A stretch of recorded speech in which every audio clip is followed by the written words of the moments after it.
Actualité crypto du jour. D'après Nansem, deux indicateurs seraient déterminants pour le déclenchement du prochain bull run. En effet, le Bitcoin brave de plus en plus l'incertitude réglementaire aux États-Unis. En plus, le brouillard réglementaire qui a entouré la crypto-monnaie aux États-Unis commence à se dissiper. Les échanges de crypto-monnaies tels que Coinbase et Binance ont traversé des tempêtes légales accordées par la Securities and Exchange Commission américaine, accordant des vagues d'incertitude. Cependant, ces défis n'ont pas entraîné le Bitcoin et au contraire, ils ont servi de vent favorable à ses voiles. La valeur du Bitcoin a augmenté de 66,5% au cours des 6 derniers mois, atteignant au plus haut une valeur de $30 000.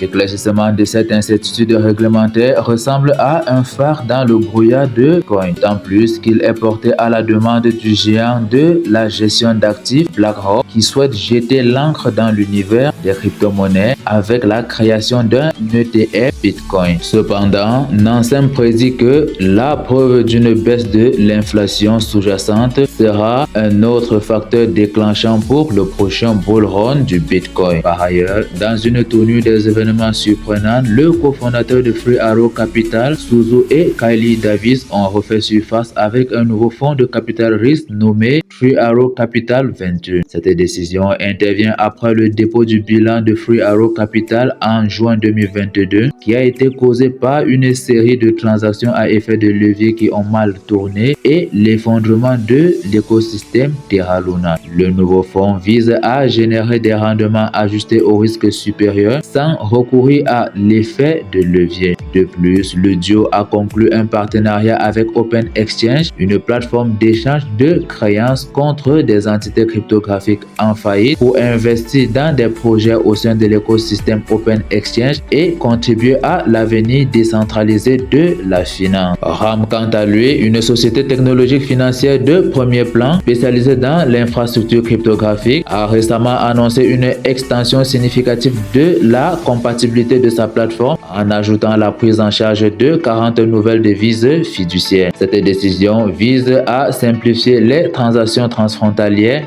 et à permettre aux utilisateurs d'effectuer des transactions en toute transparence avec les devises numériques et traditionnelles tout en bénéficiant de taux de conversion favorables. L'expansion est destinée à autonomiser les individus dans 150 pays, facilitant la conversion entre les crypto-monnaies et 43 monnaies fiduciaires, en offrant une compatibilité avec une gamme variée de devises des marchés développés et émergents tels que le dollar bermudien, le colon costaricain, le forain hongrois, le peso mexicain, le dollar singapourien et le franc suisse. RAM vise à améliorer l'accessibilité, la liquidité et l'intégration entre la crypto-monnaie et les écosystèmes de monnaie fiduciaire. Ledger, pour sa part, le fournisseur leader de l'industrie des portefeuilles Bitcoin, a franchi une étape importante vers l'ouverture et la coopération en publiant le livre blanc très attendu pour son produit innovant Ledger Recover. Ce service révolutionnaire a été largement approuvé au sein de la communauté des crypto-monnaies car il offre une solution de récupération de clés pour les propriétaires de Ledger Nano X qui ont perdu leur portefeuille matériel, leur code PIN et bien évidemment les 24 mots de récupération. CleanSpark, une société de crypto-minage, se lance dans un ambitieux plan d'expansion des infrastructures aux États-Unis avec l'acquisition de 2 installations minières Bitcoin dans le cadre d'un accord en espèces de 9,3 millions de dollars. La société a conclu un